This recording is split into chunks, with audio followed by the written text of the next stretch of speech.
अस्सलाम वालेकुम। नई वीडियो के लिए चैनल को सब्सक्राइब ज़रूर कीजिए और बेल आइकन के बटन को दबा दीजिए। शुक्रिया।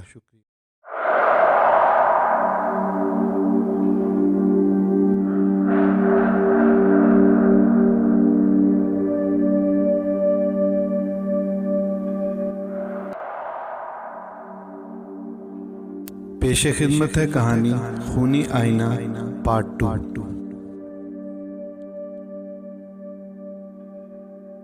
सुनील घर पहुंचा तो एक और परेशानी इसकी मुंतज़िर थी।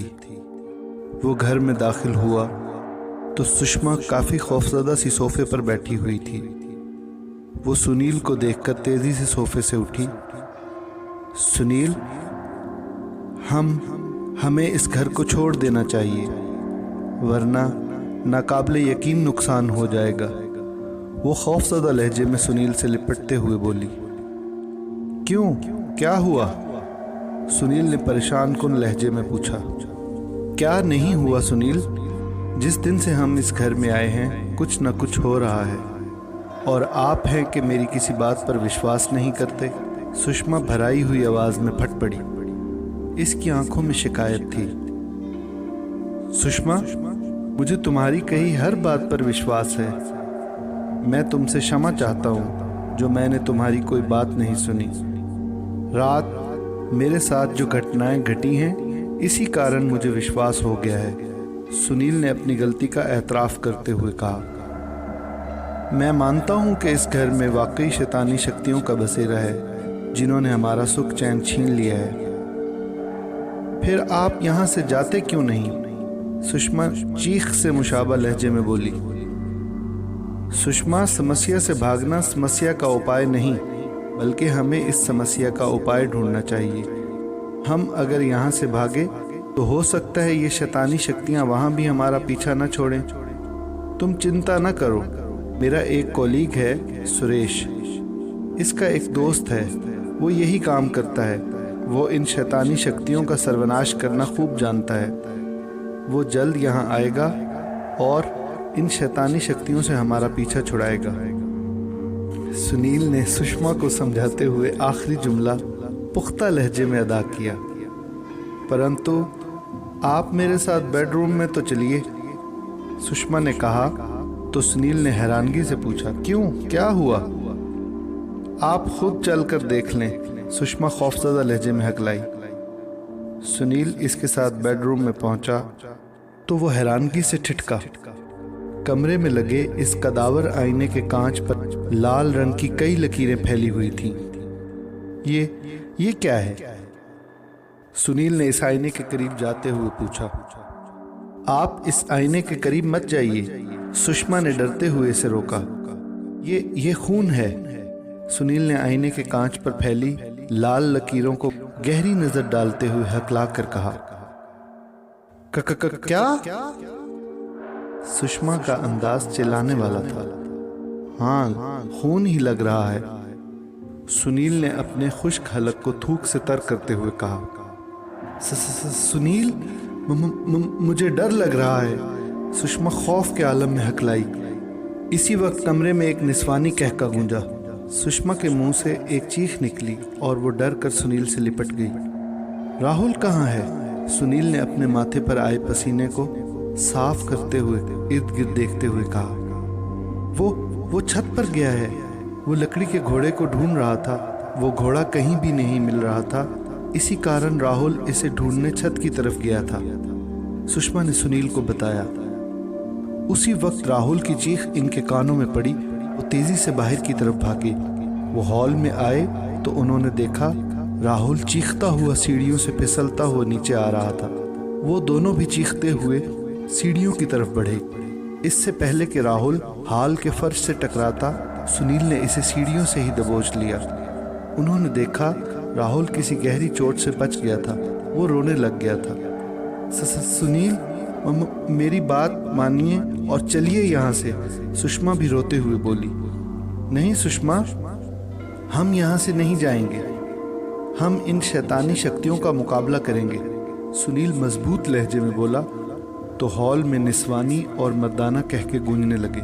नहीं सुनील, आपको भगवान की सौगंध, प्लीज चलें यहाँ से, हम इनका मुकाबला नहीं कर सकते।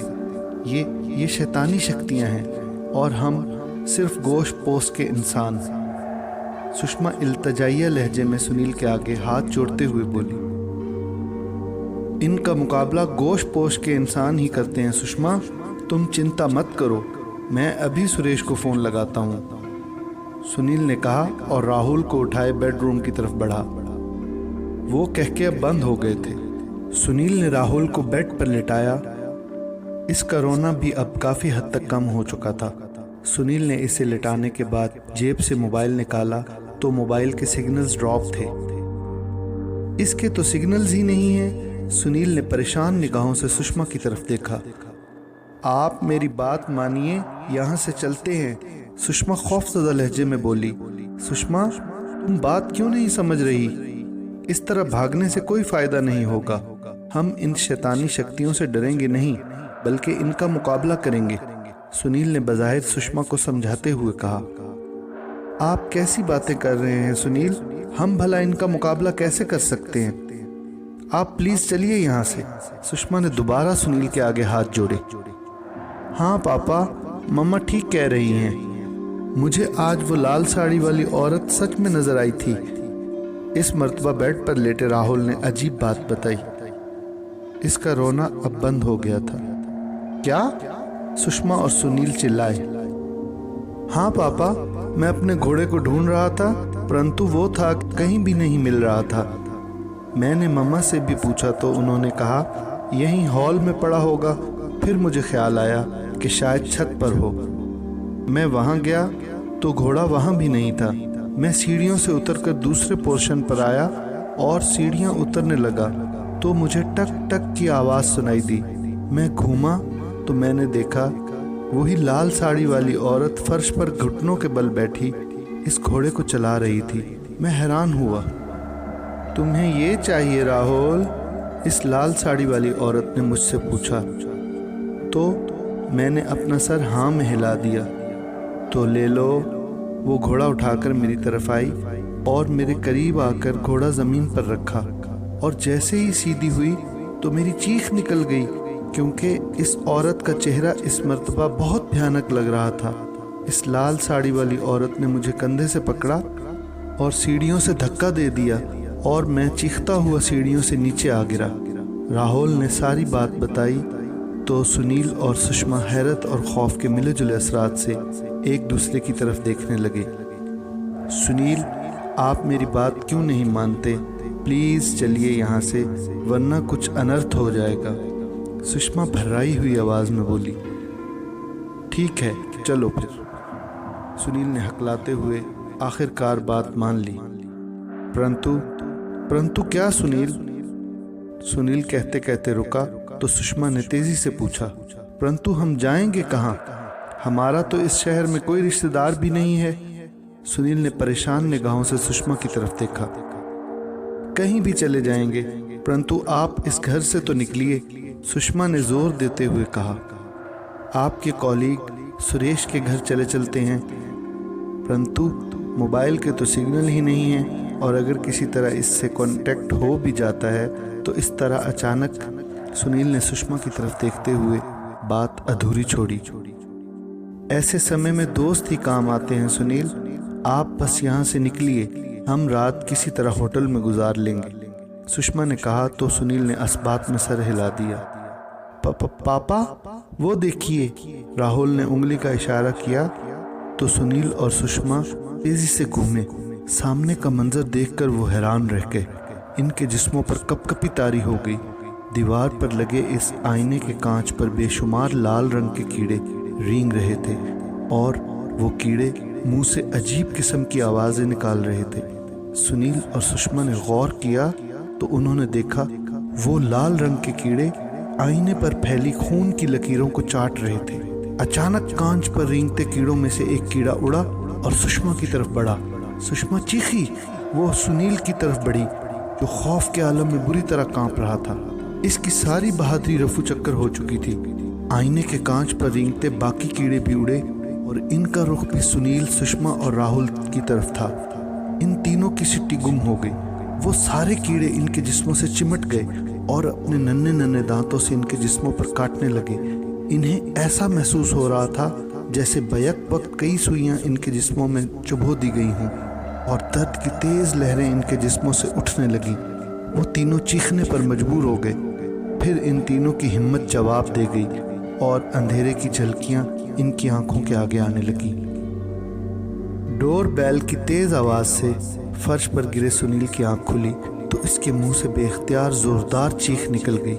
इसे ऐसा महसूस हो रहा था जैसे इसके जिस्म में तेज करंट दौड़ रहा हो और इसके पूरे जिस्म से दर्द की तेज तीसें उठ रही थीं। इसने अपनी सारी हिम्मत जमा की और कराहते हुए उठकर बैठा। इस दौरान इसके मुंह से कई चीखें निकल गई थीं। अचानक इसकी नज़र अपने हाथों पर पड़ी तो उसके मुंह से एक मर्तबा फिर चीख निकल गई। इसके दोनों हाथों पर छोटे छोटे सुराख थे जिनसे खून बह रहा था। इसने अपनी शर्ट की आस्तीन ऊपर की तो बाजुओं पर भी छोटे छोटे सुराख थे जिनसे खून बह रहा था। बेल बार बार बज रही थी। सुनील ने देखा सुषमा भी इसके पास ही फर्श पर बेहोश पड़ी हुई थी और इसके दोनों बाजुओं, हाथों और चेहरे पर भी वैसे ही खूनी सुराख थे जैसे इसके जिस्म पर थे। बेड पर बेहोश राहुल का भी यही हाल था। अपनी बीवी और बच्चे का ऐसा हाल देखकर सुनील तड़प उठा। इन तीनों की ऐसी हालत के जिम्मेदार वो लाल कीड़े कहीं भी नजर नहीं आ रहे थे। सुनील ने आईने की तरफ देखा तो एक और हैरत इसकी मुंतजिर थी। आईने का कांच बिल्कुल साफ था और इस पर फैली खून की लकीरें अब कहीं भी नजर नहीं आ रही थीं और डोर बेल मुसलसल बज रही थी। सुनील उठकर खड़ा हुआ तो तकलीफ के बायस एक मर्तबा फिर इसके मुंह से चीखों का तूफान सा उबल पड़ा। वो उठकर खड़ा हुआ और लड़खड़ाते कदमों से बाहर निकला और बैरूनी दरवाजे के करीब पहुंचा। कौन? इसने एहतियातन पूछा। सुनील, मैं हूँ सुरेश, तुम्हारा दोस्त। बाहर से इसके कॉलीग सुरेश की आवाज़ सुनाई दी तो इसने तेज़ी से आगे बढ़कर दरवाज़ा खोल दिया। सामने सुरेश और इसके साथ एक खूबसूरत लड़का जिसे देखकर सुनील चौंका। अरे सुनील, ये तुम्हें क्या हुआ? सुरेश ने हैरानगी से सुनील की तरफ देखते हुए परेशान कुन लहजे में पूछा। सुनील के चेहरे पर भी नन्हे नन्हे सुराख थे जिनसे खून बह रहा था। सुरेश के साथ आया वो खूबसूरत लड़का भी हैरानगी से सुनील की तरफ देख रहा था। लगता है घर में मौजूद शैतानी शक्तियों ने इन पर हमला कर दिया है, इस लड़के ने कहा। सुनील की आंखों में इस लड़के के लिए अजीब सी शनासाई नाच रही थी। आप कौन हैं? मुझे लगता है मैंने पहले भी आपको कहीं देखा है। तकलीफ के बायस सुनील ने हकलाते हुए इस लड़के की तरफ देखते हुए कहा। जी हाँ, हम पहले भी मिल चुके हैं और मैंने ही आपकी तस्वीरें खींची थी और यही नहीं, मैंने आपका पीछा भी किया था और दूसरे दिन आपके घर की छत पर खड़ी आपकी पत्नी की तस्वीरें भी मैंने ही खींची थी, इस लड़के ने इंकिशाफ अंगेज लहजे में कहा। यही वो लड़का था जो कुछ दिन पहले इसे मनोज के दफ्तर के बाहर मिला था और इसने ब्लैक कलर के रेबैन ग्लासेस आंखों पर लगा रखे थे और फिर सड़क के दूसरे किनारे पर खड़े होकर इसकी तस्वीरें भी ली थीं। इससे पहले कि सुनील इससे कुछ पूछता, वो तेजी से अपनी नीली रंग की कार में बैठकर वहां से रफू चक्कर हो गया और फिर दूसरे दिन सुषमा की तस्वीरें भी इसी लड़के ने खींची थी जब वो छत पर खड़ी थी। पर क्यों? सुनील ने उलझन ज़दा नज़रों से इस लड़के की तरफ देखा। वो लड़का मुस्कुराया और इसने अपने हाथ में पकड़ा सफ़ेद कागज़ का लिफाफा सुनील की तरफ बढ़ा दिया। मैंने आपके बच्चे की तस्वीरें भी खींची थीं जब वो स्कूल गया था, इसने मज़ीद बताया। सुनील ने इस लिफाफे को खोला तो इसमें 3 तस्वीरें थीं। सुनील ने वो तस्वीरें निकाल ली तो सुनील ने देखा इनमें एक तस्वीर वही थी जो इस लड़के ने सुनील की खींची थी। तस्वीर में सुनील मोबाइल कान से लगाए अपनी कार के पास खड़ा था। तस्वीर में गौर तलब बात यह थी कि सुनील के सर पर एक काले रंग का साया था जो बहुत खौफनाक शक्ल वाज़ह कर रहा था। दूसरी तस्वीर सुषमा की थी जो घर की छत पर खड़ी थी और वैसा ही खौफनाक साया इसके सर पर भी था। तीसरी तस्वीर राहुल की थी और इसके सर पर भी वही खौफनाक साया था। तस्वीरें देखने के बाद सुनील ने उलझन आमेज निगाहों से इस लड़के की तरफ देखा। इस दिन आपके सर पर मैंने इस खौफनाक साए को मुंडलाते हुए देखा था। इसी कारण मैंने अपने कैमरे से आपकी तस्वीरें खींची थीं। मेरा कैमरा आम कैमरों से ज़रा हटकर है, जो मैंने खुद बनाया है, और वो ऐसी ही अनहोनी चीज़ों को कैप्चर करता है जो आम आंख नहीं देख सकती। सुनील साहिब, मेरा नाम प्रकाश है और मेरा काम भटकी हुई शैतानी आत्माओं को वापस इनकी जगह नर्क में पहुंचाना है और इन लोगों को बचाना है जो इनके चुंगल में फंसे हुए हों। मैंने जब इन तस्वीरों को देखा तो मेरा विश्वास पक्का हो गया कि आपके परिवार पर शैतानी आत्माओं का बसेरा है।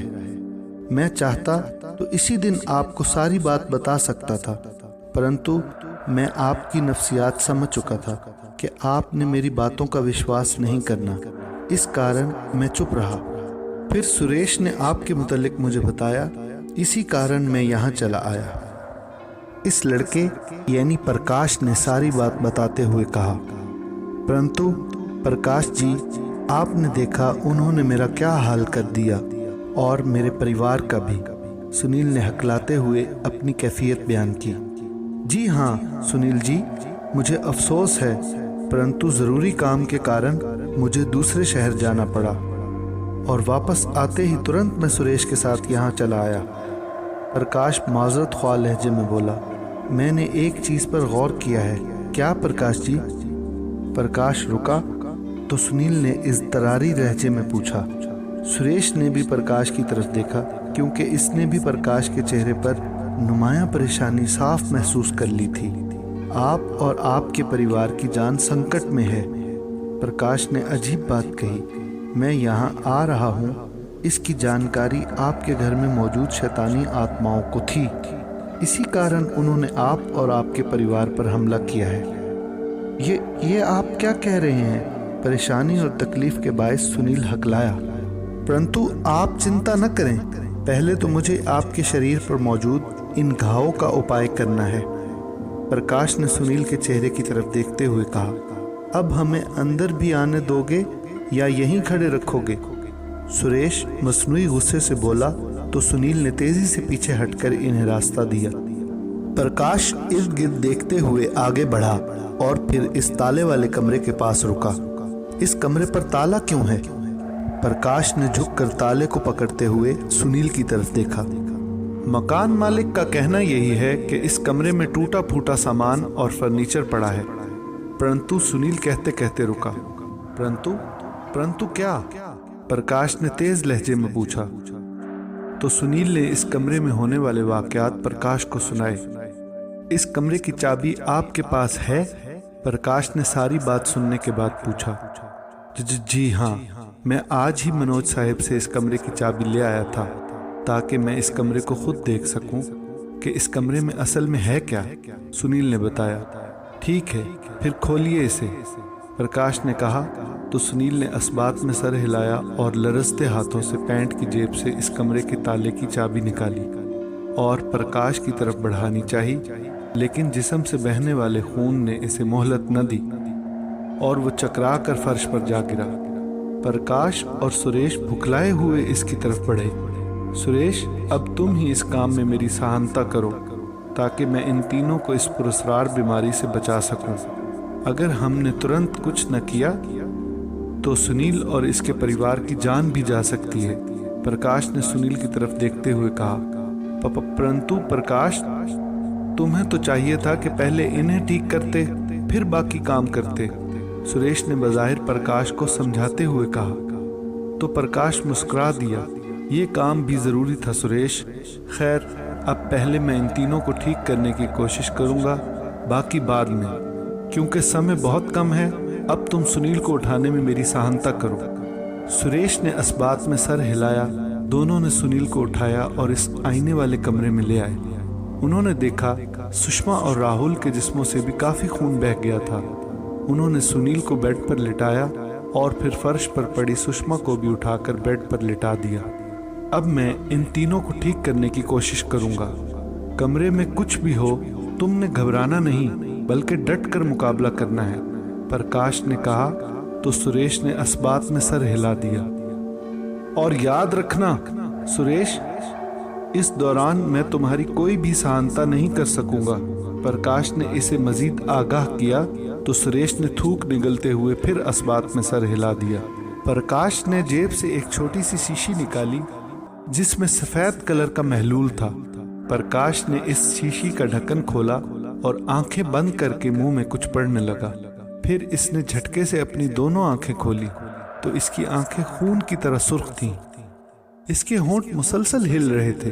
प्रकाश ने शीशी में मौजूद सफेद कलर का महलूल हाथ की हथेली पर डाला और बेड पर बेहोश पड़े सुनील और सुषमा और राहुल के चेहरों पर वो महलूल मलने लगा। सुरेश हैरान खड़ा ये मंजर देख रहा था। अचानक कमरे में लगा बल्ब वक्फे वक्फे से जलने बुझने लगा। सुरेश ने हैरानगी से जलते बुझते बल्ब की तरफ देखा। म्याऊं। सुरेश के कानों में आवाज पड़ी तो इसने तेजी से कमरे के दरवाजे की तरफ देखा तो इसके पूरे जिस्म में खौफ की लहर सी दौड़ गई। कमरे के दरवाजे के पास एक काले रंग का बिल्ला खड़ा था। वो बिल्ला आम बिल्लों से जिसामत में काफी बड़ा था। कमरे में जलते बुझते बल्ब की रोशनी जब बंद होती तो कमरे की तारीकी में सिर्फ इस बिल्ले की सुर्ख आंखें नजर आती और सुरेश लरज कर रह जाता। वो बिल्ला सुरेश की तरफ बढ़ा तो सुरेश की सिट्टी गुम हो गई क्योंकि इस बिल्ले के इरादे नेक नहीं लग रहे थे। सुरेश ने प्रकाश की तरफ देखा तो वो इससे बेगाना अपने अमल में मसरूफ था और इसके कानों में प्रकाश के कहे हुए अल्फाज गूंजने लगे। अब मैं इन तीनों को ठीक करने की कोशिश करूंगा। कमरे में कुछ भी हो तुमने घबराना नहीं बल्कि डट कर मुकाबला करना है। और याद रखना सुरेश, इस दौरान मैं तुम्हारी कोई सहायता नहीं कर सकूंगा। और सुरेश ने बेवकूफ़ों की तरह इस बात में सर भी हिला दिया था। तब इसे ऐसी सिचुएशन की तवक्को बिल्कुल भी नहीं थी। खैर, अब जो होना था इसे तो भुगतना था। वो काले रंग का बिल्ला सुरेश के काफी करीब पहुंच चुका था। वो अपनी सुर्ख आंखों से सुरेश को घूर रहा था।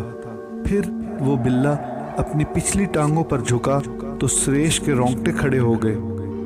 वो बिल्ला अब सुरेश पर हमला करने वाला था। सुरेश का दिल तेजी से धक धक कर रहा था और इसे ऐसा लग रहा था जैसे इसका धड़कता दिल पसलियां तोड़कर बाहर आ जाएगा।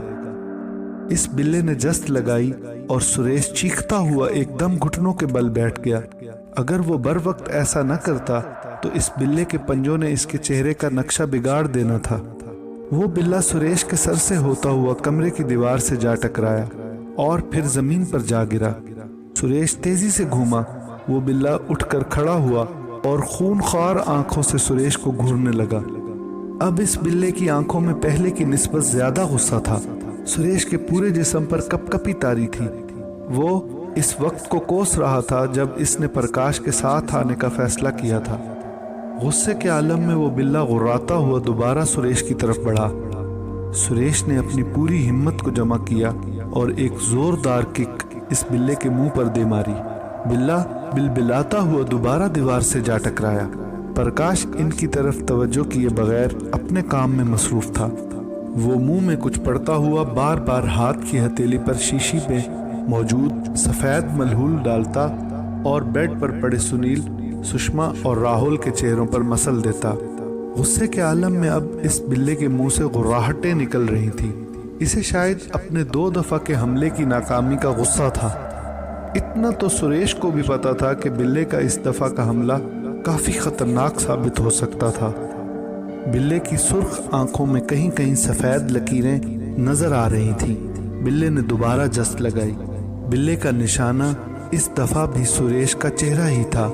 सुरेश ने खौफ के आलम में अपने दोनों हाथ चेहरे के आगे कर लिए और आंखें बंद कर लीं। इसी वक्त किसी ने सुरेश के कंधे पर हाथ रखा और इसने आंखें खोली और हाथ हटाए तो कमरे में इसे वो खौफनाक काला बिल्ला कहीं भी नजर नहीं आया। इसके कंधे पर हाथ प्रकाश ने रखा था। शाबाश सुरेश, तुमने बड़ी बहादुरी से इस शैतानी शक्ति का मुकाबला किया। प्रकाश ने मुस्कुराते हुए इसे दाद दी। शैतानी शक्ति? हैरत के बायस सुरेश के मुंह से निकला। वो खूनी बिल्ला कहाँ गया?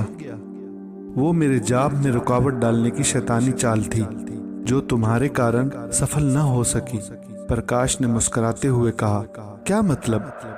सुरेश ने उलझन आमेज लहजे में पूछा। मतलब ये कि घर में मौजूद शैतानी शक्तियां नहीं चाहती थीं कि मैं सुनील और इसके परिवार की जान बचाऊं। इन्हें जानकारी थी कि मैं यहां आने वाला हूं, इसीलिए उन्होंने सुनील और इसके परिवार पर खूनी हमला कर दिया।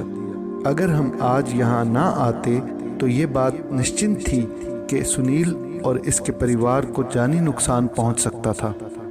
मैंने जाप किया, इसीलिए इन शैतानी शक्तियों ने रुकावट डालने के लिए इस खूनी बिल्ले को तुम्हारी तरफ भेजा ताकि मेरा ध्यान भटक सके, परंतु तुमने बहुत हिम्मत दिखाई। प्रकाश ने सुरेश को वजाहत से समझाते हुए कहा, अगर तुम्हारा जाप मुकम्मल न होता तो वो खूनी बिल्ला आज मेरी हत्या करके ही छोड़ता। सुरेश ने झुर्झरी लेते हुए खौफ के आलम में कहा, जिनके इरादे नेक हों इन्हें कुछ नहीं होता, वो महज तुम्हें डराने की चाल थी। प्रकाश ने मुस्कुराते हुए कहा। सुरेश ने बेड पर लेटे सुनील, राहुल और सुषमा पर नजर डाली तो उनके चेहरों और हाथों पर वो खूनी सुराख कहीं भी नजर नहीं आ रहे थे। इन्हें थोड़ी देर में होश आ जाएगा, प्रकाश ने सुरेश से मुखातिब होते हुए कहा, तब तक मैं एक जाप कर लूं। सुरेश ने सवालिया निगाहों से प्रकाश की तरफ देखा। मैं चाहता हूं मैं जब तक ये पता न लगा लूं कि आखिर इस घर में चल क्या रहा है, मैं घर में भी सुरक्षा जाप कर लूं ताकि इस दौरान मुझे ये शैतानी शक्तियां तंग न करें। प्रकाश ने बताया तो सुरेश ने असबात में सर हिला दिया। अब प्रकाश ने दोबारा मुंह में कुछ पढ़ना शुरू कर दिया। वो अपने होंठ हिलाते हुए पूरे घर में घूमने लगा और वो जब दोबारा इस कमरे में आया तो सुनील, सुषमा और राहुल को होश आ चुका था। सुषमा प्रकाश को देखकर चौंकी। आपको मैंने पहले भी कहीं देखा है, सुषमा ने जहन पर जोर देते हुए कहा। तो प्रकाश ने इसे सारी बात बता दी और सुषमा की सारी उलझन दूर हो गई। भगवान का लाख लाख शुक्र है जो मैं समय पर पहुंच गया, वरना कुछ भी हो सकता था, प्रकाश ने कहा। प्रकाश जी, भगवान के लिए हमें इस शैतानी चक्रव्यूह से बचाइए। जिस दिन से हम इस घर में आए हैं, आए दिन हमारे साथ अजीब घटनाएं घट रही हैं और अब भी जब मैं इन जख्मों के कारण बेहोश हुई थी तो मैंने एक अजीब सपना देखा था। वो सुषमा कहते कहते रुकी। इसके चेहरे पर वहशत छाई हुई थी, शायद अभी भी वो इस ख्वाब के हसार में थी। कैसा सपना? प्रकाश ने पूछा। मैं घर के पिछवाड़े बनी इस सुनसान जगह पर खड़ी हूँ, रोने और चीखने की आवाज़ें मेरे कानों में पड़ रही हैं। फिर मैं इस जगह ज़मीन खोदना शुरू कर देती हूँ। फिर वो कहते कहते एक मर्तबा फिर रुकी। फिर क्या? प्रकाश ने बेचैन होते हुए पूछा। फिर मेरी आंख खुल गई, सुषमा ने मजीद बताया।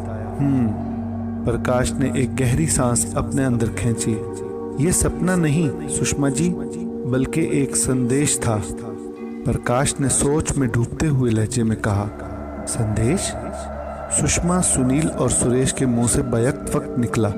जी हाँ, संदेश। प्रकाश ने असबात में सर हिलाया। घर के पिछवाड़े में जरूर कुछ है और हमें तुरंत वहां देखना चाहिए। वहां क्या हो सकता है प्रकाश जी? ये तो केवल एक सपना था। सुनील ने हैरानगी से प्रकाश की तरफ अजीब नजरों से देखा। लगता है सुनील जी, अभी भी आपको भूत प्रेत और शैतानी शक्तियों पर विश्वास नहीं है। हालांकि घर में होने वाली घटनाएं आपके विश्वास के लिए काफी हैं। प्रकाश ने गुस्से से मुंह बनाया। नहीं प्रकाश जी, मैं तो बस वैसे ही कह रहा था, सुनील ने शर्मिंदा लहजे में कहा। मैंने महसूस किया है इस घर में काफी सारे राज दफन हैं, प्रकाश ने कहा और फिर इस खूबसूरत आईने की तरफ घूमा। इस आईने में जरूर शैतानी शक्तियों का बसेरा है। बाहर ताले वाले कमरे में भी जरूर कोई अनहोनी हुई है। ये आप कैसे जानते हैं प्रकाश जी? सुषमा ने खौफजदा लहजे में पूछा। ये नतीजा मैंने आप लोगों की बताई हुई बातों से लगाया है, क्योंकि सुनील जी के साथ इस ताले वाले कमरे में अजीबोगरीब अनहोनी हुई और इस आईने में आप और राहुल को लाल साड़ी वाली औरत नजर आई, जो इस ताले वाले कमरे से पहले सुनील जी को नजर नहीं आई। और फिर सुनील जी का नज़र आना, हालांकि सुनील जी का कहना था कि वो इस समय वॉशरूम में थे। फिर इस आईने पर खून की आड़ी तिरछी लकीरें और वो कीड़े जिन्होंने आप पर हमला किया, और अब आपका अजीबोगरीब सपना हो ना हो, ये सपना यकीनन एक संदेश है, प्रकाश ने कहते हुए अपने आखिरी जुमले पर जोर देते हुए कहा। तो फिर देर काहे की, हम घर के पिछवाड़े में बनी इस सुनसान जगह पर चलते हैं, सुरेश ने बज़ाहिर मशवरा देते हुए कहा। वो संदेश हमें बिला वजह नहीं दिया गया सुरेश, इसके पीछे जरूर कोई ना कोई कारण है। ठहरो, वैसे मैं एक काम कर लूं। इतना कहकर प्रकाश ने जेब से अपना मोबाइल निकाला और किसी के नंबर डायल करने लगा। प्रकाश जी, नंबर डायल करना बेकार है, यहाँ आज मोबाइल सिग्नल नहीं आ रहे। हम भी जब थोड़ी देर पहले यहाँ से जाने का इरादा कर रहे थे तो मैंने सोचा अब इस शहर में सुरेश के अलावा मुझे कोई नहीं जानता, इसी कारण मैंने सुरेश के नंबर डायल करने चाहे, परंतु मोबाइल सिग्नल नहीं थे, सुनील ने बताया। तो प्रकाश धीरे से मुस्कुराया और बोला, सुनील जी, वो भी घर में मौजूद शैतानी शक्तियों की कारस्तानी थी।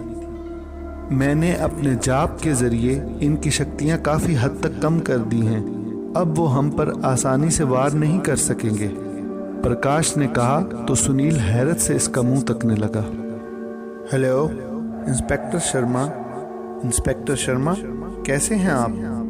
दूसरी तरफ राब्ता हुआ तो प्रकाश ने मुस्कुराते हुए कहा, ठीक हूँ प्रकाश, तुम सुनाओ, बड़े समय बाद याद किया।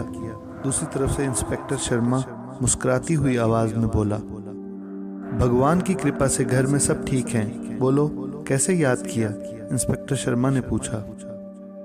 आप 2-3 कांस्टेबल्स लेकर तुरंत नारायण कॉलोनी मकान नंबर 10 में पहुंचो, प्रकाश ने कहा। खैरियत तो है? इंस्पेक्टर शर्मा ने हैरानगी से पूछा। एक केस आपका वेट कर रहा है, प्रकाश ने मुस्कुराते हुए कहा। ओह ठीक है, मैं 10-15 मिनट में पहुंचता हूं। इतना कहकर दूसरी तरफ से इंस्पेक्टर शर्मा ने राब्ता मुनक़ता कर दिया। जब तक इंस्पेक्टर शर्मा यहां तक पहुंचेंगे तब तक हम इस ताले वाले कमरे को देख लें, प्रकाश ने कहा और फिर सुषमा से मुखातिब होते हुए कहा, सुषमा जी, आप और राहुल इसी कमरे में रहिए, तब तक हम इस ताले वाले कमरे को चेक कर लें। मुझे यहाँ अकेले में डर लगेगा, सुषमा ने कहा। आप चिंता मत करें सुषमा जी, अब आपको किसी से भी डरने की जरूरत नहीं है। मैंने पूरे घर में जाप का हसार कायम कर दिया है, अब कोई भी आपको डराएगा नहीं, प्रकाश ने कहा। तो सुषमा ने मुतमईन होते हुए अस्बात में सर हिला दिया।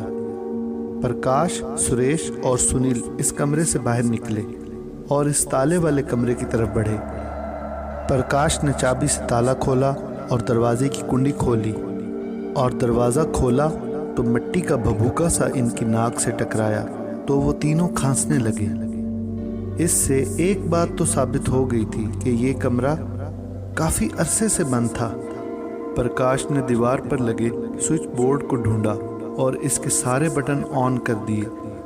कमरे का नज़ारा देखकर सुनील शशदर रह गया, क्योंकि कमरे में वाकई टूटा फूटा सामान और पुराना फर्नीचर पड़ा हुआ था। एक और चीज़ जिसने सुनील को मजीद हैरान कर दिया था वो लकड़ी का घोड़ा था जो कमरे में पड़ा हुआ था और मिट्टी से अटा हुआ था। ये घोड़ा तो हॉल में पड़ा हुआ था।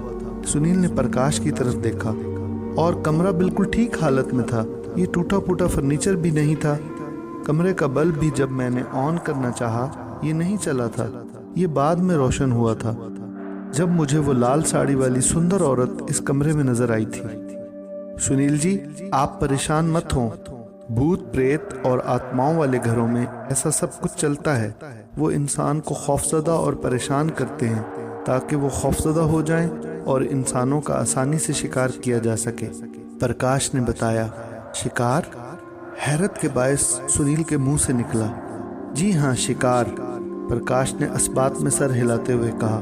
ओह, सुनील के मुंह से निकला। अब मैं ये पता लगाने की कोशिश करता हूँ कि इस कमरे में हुआ क्या था, प्रकाश ने कहा।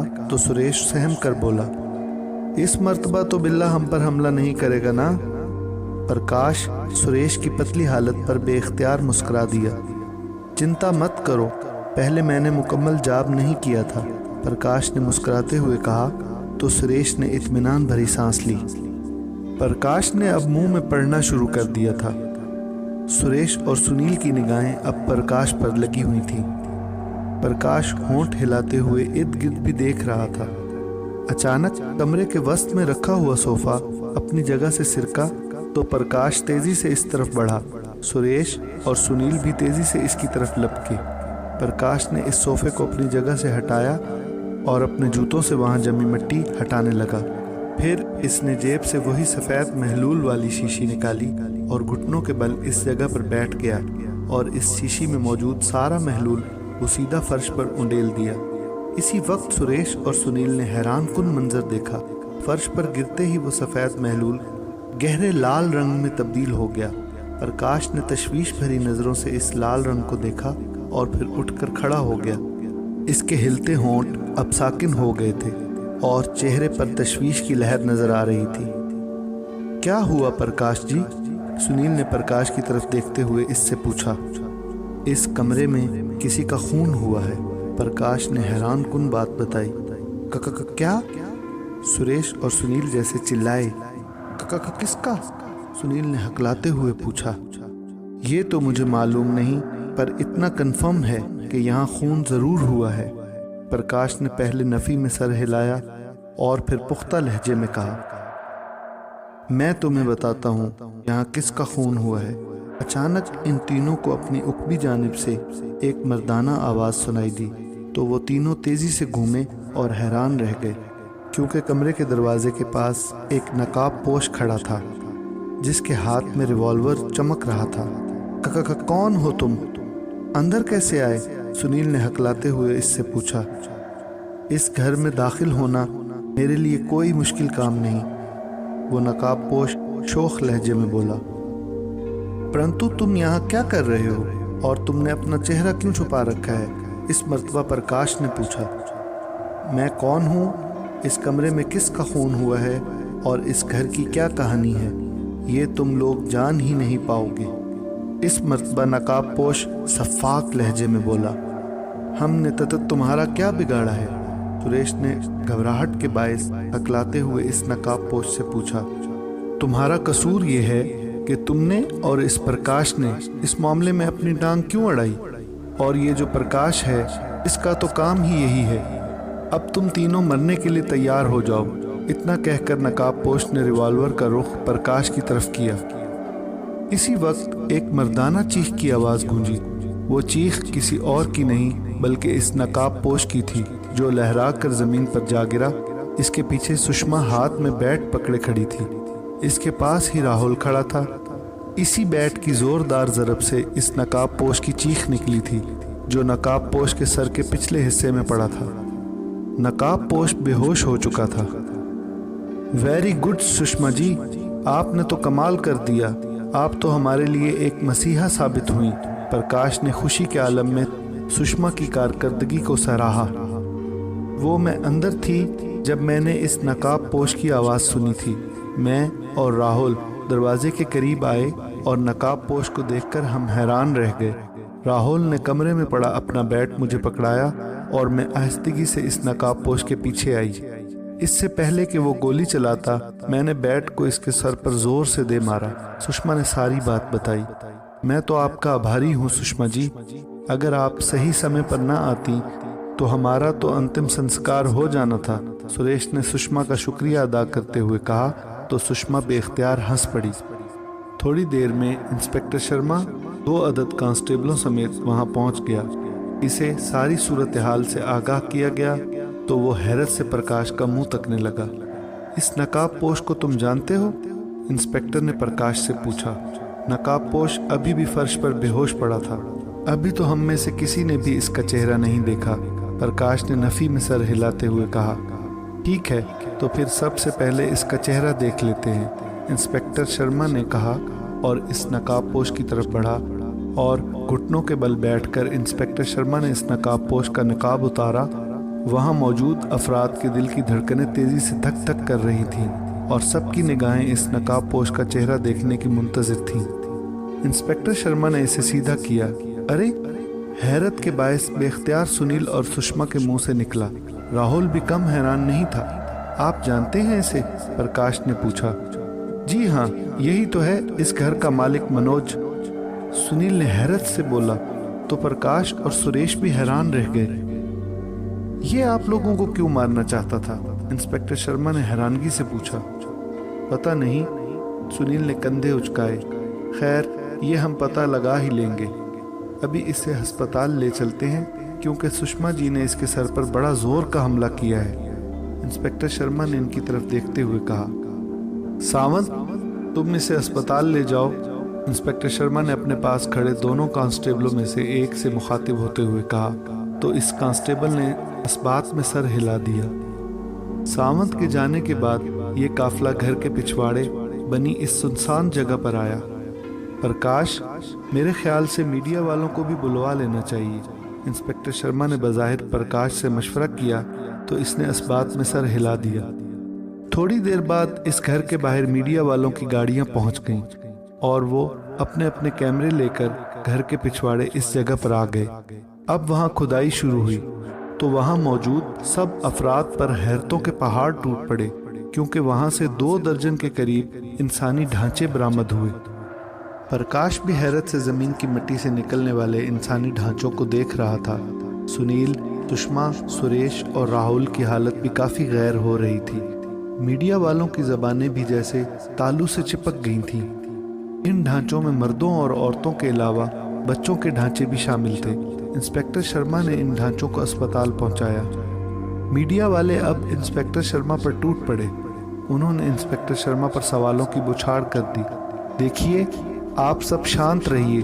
हम भी इन इंसानी ढांचों की हकीकत से ज़्यादा वाकिफ नहीं हैं। हम इन्वेस्टिगेशन कर रहे हैं। जैसे ही हमें कुछ पता चला हम आपको इन्फॉर्म करेंगे। इंस्पेक्टर शर्मा ने न्यूज़ रिपोर्टरों को जवाब देते हुए कहा। परंतु आपको ये इन्फॉर्मेशन किसने दी कि इस ज़मीन के नीचे इतने इंसानी ढांचे मिलेंगे? एक न्यूज़ रिपोर्टर ने पूछा। ये खबर हमें हमारे खबरियों ने दी थी। इंस्पेक्टर शर्मा ने झूठ का सहारा लिया। और खबरियों के जरिए ये भी पता चला है कि इस घर में भूत प्रेत और शैतानी शक्तियों का बसेरा है। क्या कहा आपने? भूत प्रेत और शैतानी शक्तियां? एक और न्यूज़ रिपोर्टर हंसा। ये कैसे हो सकता है? बिल्कुल हो सकता है, इसमें अचंभे वाली तो कोई बात नहीं। इस मर्तबा प्रकाश ने जवाब दिया। आपकी तारीफ? इसी रिपोर्टर ने प्रकाश का नाम जानना चाहा। अरे, ये तो प्रकाश जी हैं। इनका तो काम ही यही है, भूत प्रेत और आत्माओं के चक्कर में फंसे लोगों को बचाना। एक और रिपोर्टर ने चहकते हुए कहा। तो इसका मतलब ये इसी कारण यहाँ पर हैं? पहले रिपोर्टर ने तस्दीक चाही। जी हाँ, मैं इसी कारण यहाँ पर हूँ, प्रकाश ने इस बात में सर हिलाते हुए कहा। तो क्या वाकई यहाँ भूत प्रेत और आत्माओं का बसेरा है? रिपोर्टर को शायद प्रकाश की बातों पर यकीन नहीं आ रहा था। बिल्कुल, ये परिवार इस बात का गवाह है, क्योंकि अभी तक उन्होंने इस घर में बहुत सी हैरानकुन घटनाएं देखी हैं। प्रकाश ने एक तरफ खड़े सुनील और इसकी फैमिली की तरफ इशारा किया। प्रकाश साहिब बिल्कुल ठीक कह रहे हैं। मैं भी इन बातों पर विश्वास नहीं करता था, पर मेरे साथ और मेरे परिवार के साथ ऐसी घटनाएं घटी जो इंसानी सोच से परे हैं। इतना कहकर सुनील ने अपने और सुषमा के साथ होने वाले वाकयात मीडिया वालों के सामने बयान कर दिए। प्रकाश जी, ये भूत प्रेत, आत्माएं, रूहें और शैतानी शक्तियां इंसानों को क्यों तंग करती हैं? देखिए, हर एक्शन का रिएक्शन होता है। इसी तरह भूत प्रेत, आत्माएं किसी को बिला वजह तंग नहीं करती। इनका कोई ना कोई कारण होता है। कोई ऐसा अधूरा काम होता है जो वो अपने जीवन में पूरा न कर सके हों। कोई इंतकाम लेना होता है। ऐसे कई कारण होते हैं, परंतु बिला वजह ये आत्माएं तंग नहीं करती, प्रकाश ने बताया। तो घर में इनके होने का क्या कारण है? रिपोर्टरों ने पूछा। अभी तक इस मामले में हम अंधेरे में हैं, परंतु हम बहुत जल्द पता लगा लेंगे, प्रकाश ने कहा।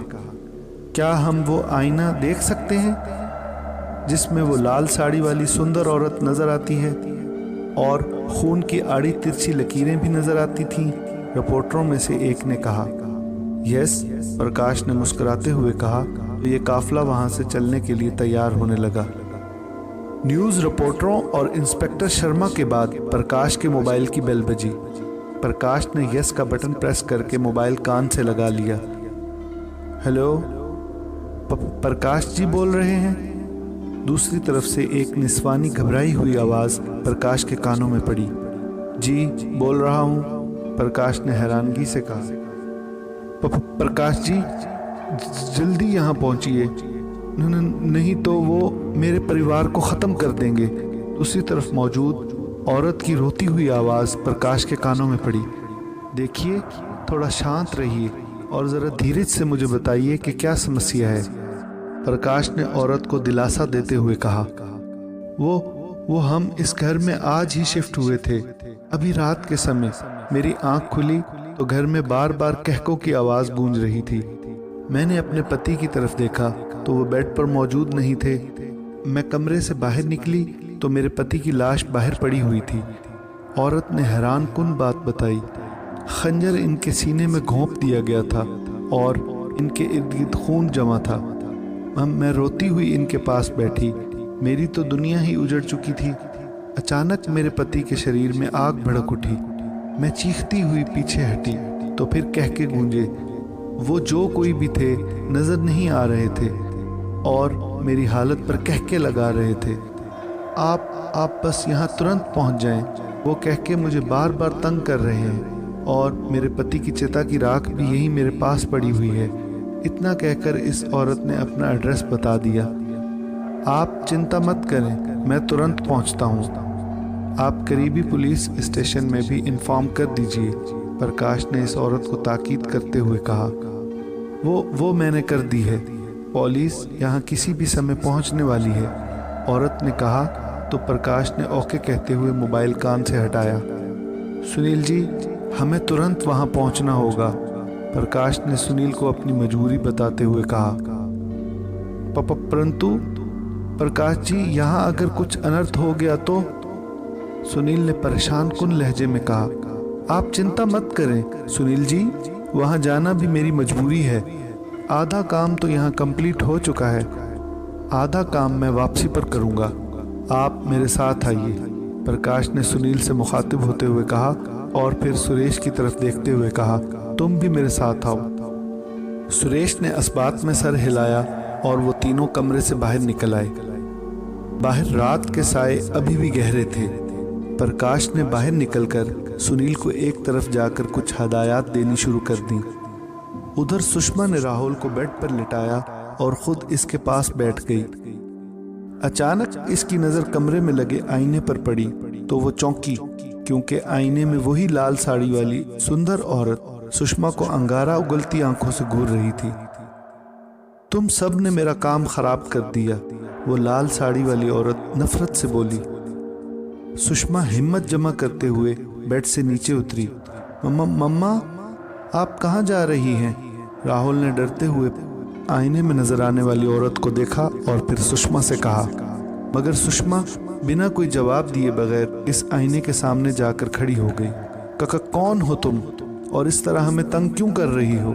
सुषमा ने अपनी हिम्मत जमा करते हुए इस लाल साड़ी वाली औरत से मुखातिब होते हुए कहा, तंग तो तुम लोगों ने मुझे किया है और मैं तुम सबको इसकी सज़ा दूंगी। इस औरत ने गुस्से से सुषमा की तरफ देखते हुए कहा, हमने तुम्हें कोई तंग नहीं किया, बल्कि तुम हमें पिछले कई दिनों से तंग कर रही हो। तथा तुम मेरे घर से चली क्यों नहीं जाती? सुषमा चीख से मुशाबा लहजे में बोली।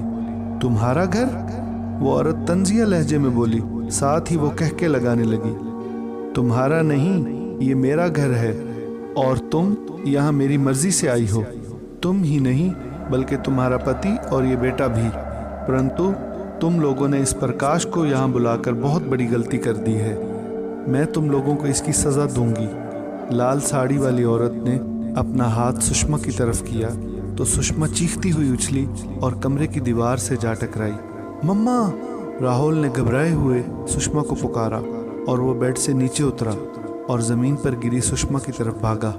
आईने में नज़र आने वाली वो औरत गायब हो चुकी थी और सुषमा बेहोश हो चुकी थी। मम्मा, क्या हुआ आपको? राहुल ने सुषमा को बाजुओं से पकड़कर हिलाया, मगर बेसुध। इसी वक्त सुनील कमरे में दाखिल हुआ।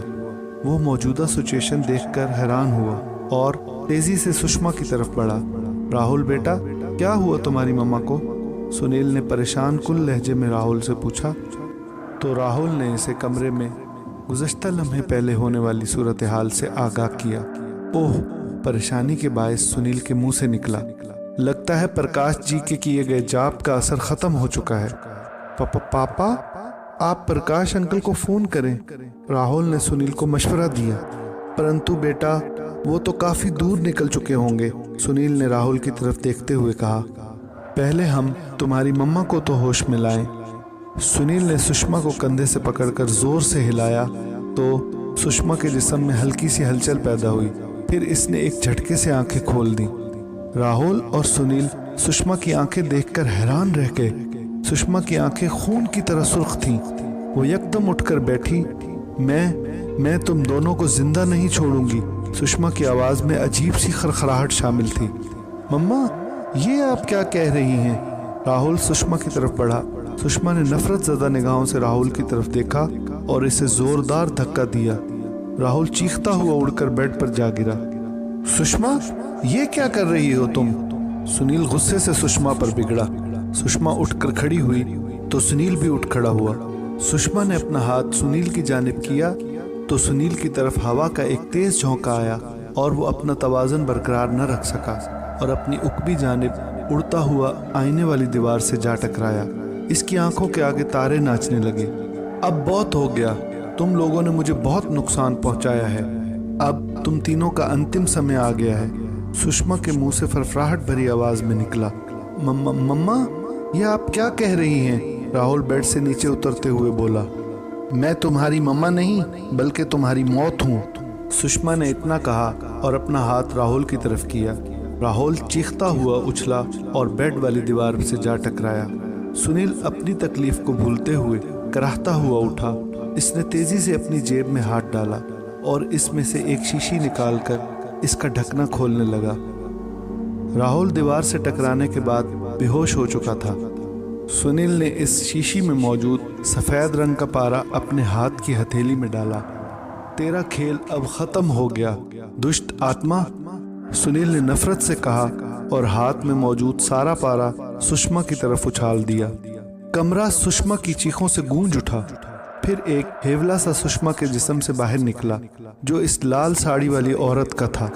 अब वो लाल साड़ी वाली औरत सुषमा के जिस्म से अलहदा होकर सफ़ेद कलर की लहरों में मचल रही थी। वो अपने आप को इन लहरों से आज़ाद कराने की कोशिश में थी, मगर इसकी तमाम कोशिशें नाकाम साबित हुईं। लाल साड़ी वाली औरत ने वहशी नज़रों से सुनील की तरफ देखा जो अब मुतमईन खड़ा था। सुषमा ने हैरत से पहले सफ़ेद कलर की लहरों में जकड़ी इस लाल साड़ी वाली औरत की तरफ देखा और फिर सुनील की तरफ भागी। इसी वक्त प्रकाश और सुरेश कमरे में दाखिल हुए। वेल डन सुनील जी, आपने बहुत अच्छा काम किया। प्रकाश ने मुस्कुराते हुए सुनील को दाद देते हुए कहा। सफ़ेद कलर की लहरों में जकड़ी इस औरत ने उलझन आमेज निगाहों से पहले सुनील और फिर प्रकाश की तरफ देखा। आपकी हैरत हम दूर किए देते हैं दुष्ट आत्मा जी। दरअसल मैंने खुद ही इस घर से सुरक्षा जाप ख़त्म किया था ताकि तुम मेरी नज़रों के सामने आओ। जाप ख़त्म होते ही तुमने पहला पैंतरा आजमाया और मेरे मोबाइल पर फेक कॉल की। मैं इसी समय समझ गया था कि ये तुम्हारी चाल है, तुम मेरा जहन न पढ़ सको, इसी कारण मैंने अपने ऊपर मंत्र पढ़ लिया था और तुम समझी कि मैं तुम्हारे बिछाए हुए जाल में फंस गया हूँ, परंतु मैं नहीं, तुम मेरे जाल में फंसी हो।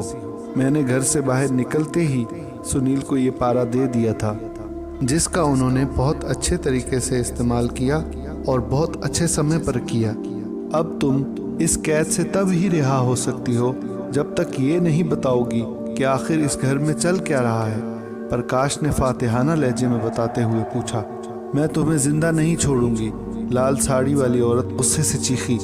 ये धमकियां बाद में देना, पहले सारी बात बताओ वरना मैं तुम्हें जलाकर भस्म कर दूंगा। और ये मत समझना कि ये धमकी है, तुम्हें मेरी शक्तियों की जानकारी नहीं है, इसलिए किसी मेंढकी की तरह फुदकना बंद करो और हमें सब कुछ सच सच बता दो। प्रकाश इस मर्तबा संजीदा लहजे में बोला, इस घर में होने वाली घटनाओं और हथियारों का कारण मनोज है, जो असल में मेरा पति था। लाल साड़ी वाली औरत ने अजीब इंकशाफ किया। मनोज तुम्हारा पति? हैरत के बायस सुनील के मुंह से निकला। हाँ, वो हरामजादा दौलत का पुजारी मेरा पति था।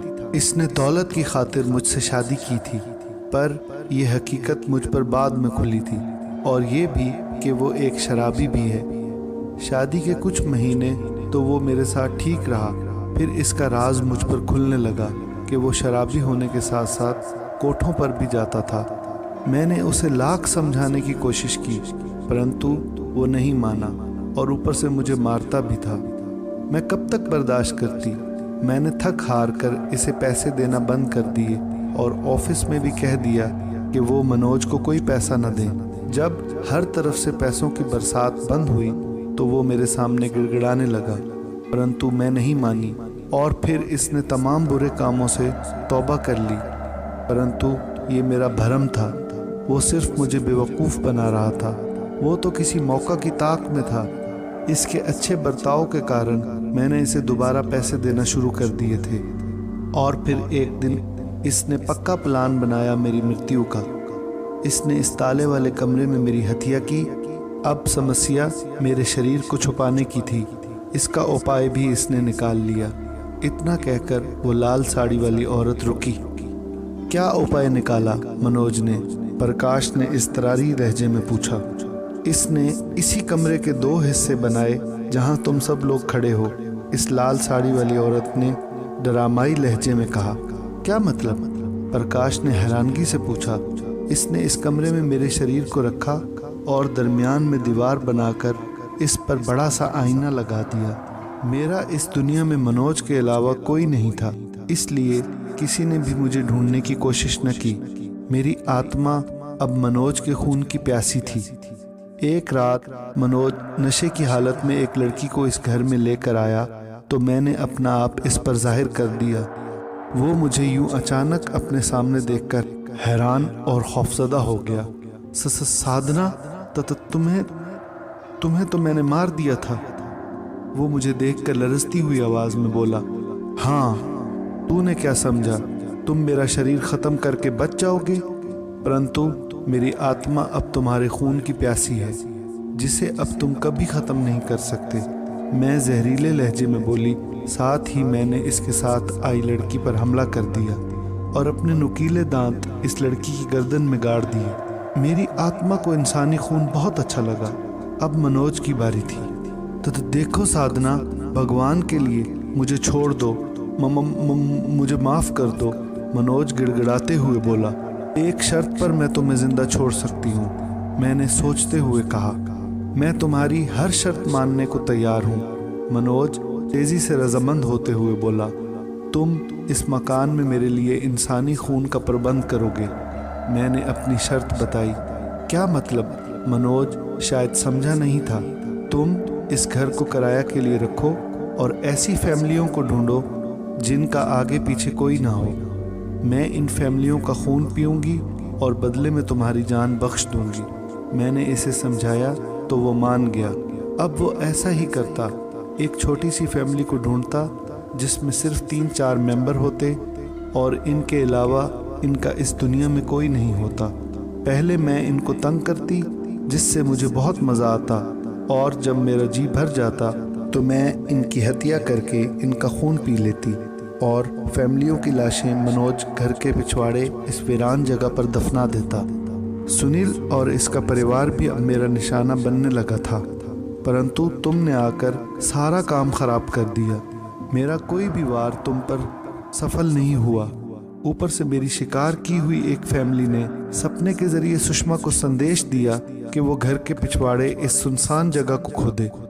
अब मैंने तुम सबको ख़त्म करने के लिए मनोज को भेजा, परंतु वो भी सफल न हुआ और सुषमा ने इसे बेहोश कर दिया और मैं भी अब तुम्हारी कैद में हूँ। इस लाल साड़ी वाली औरत जिसका नाम साधना था, इसने अपनी सारी कहानी बयान करते हुए आखिरी जुमला अफसुर्दा लहजे में कहा, तुम चाहती तो अपना इंतकाम लेकर वापस जा सकती थी, परंतु तुमने कई निर्दोष फैमिलियों की हत्या की, खुद भी अपराधी बन गई। प्रकाश ने गुस्से से कहा, मुझे इंसानी खून की लत लग गई थी। साधना ने अपनी मजबूरी बयान करते हुए कहा, जिस तरह मनोज को पैसों की लत लग गई थी, अपराधी तो तुम दोनों ही हो। मनोज को तो कानून के मुताबिक सजा मिलेगी, परंतु तुम्हें सजा मैं दूंगा। प्रकाश ने गुस्सीली निगाहों से साधना की तरफ देखते हुए कहा। प्रकाश ने इंस्पेक्टर शर्मा से दोबारा राब्ता किया और वो दोबारा अपनी टीम के साथ वहां पहुंचा। इस दीवार को तोड़वाया गया तो इसके पीछे से साधना की लाश हड्डियों के ढांचे की सूरत में मिल गई, जिस पर प्रकाश ने मंत्र पढ़कर फूंक मारी। मनोज को इसके किए की इबरतनाक सजा अदालत से मिली। तमाम सबूत इसके खिलाफ थे और इसकी फांसी के कुछ दिनों बाद पुलिस कस्टडी में रखे साधना के ढांचे में खुद ब खुद आग लग गई। वहां तैनात अमले का कहना था कि जब साधना के ढांचे में आग लगी थी तो उन्होंने वहां निस्वानी चीखों की आवाजें सुनी थी। वो घर अब साधना के चुंगल से आज़ाद हो गया था। सुनील और सुषमा ने प्रकाश का शुक्रिया अदा किया तो इसने मुस्कुराते हुए मुंह से वही जुमला अदा किया जो वो हर एक से कहता था, मेरा तो काम ही यही है सुनील जी, भटकी खून की प्यासी आत्माओं को ठिकाने लगाना। दोस्तों, यहाँ हमारी कहानी का इख्तिताम होता है। आपको ये कहानी कैसी लगी कमेंट करके ज़रूर मेरी हौसला अफजाई कीजिएगा। मिलते हैं फिर एक नई वीडियो के साथ, तब तक के लिए इजाज़त दीजिए। अल्लाह हाफ़िज़।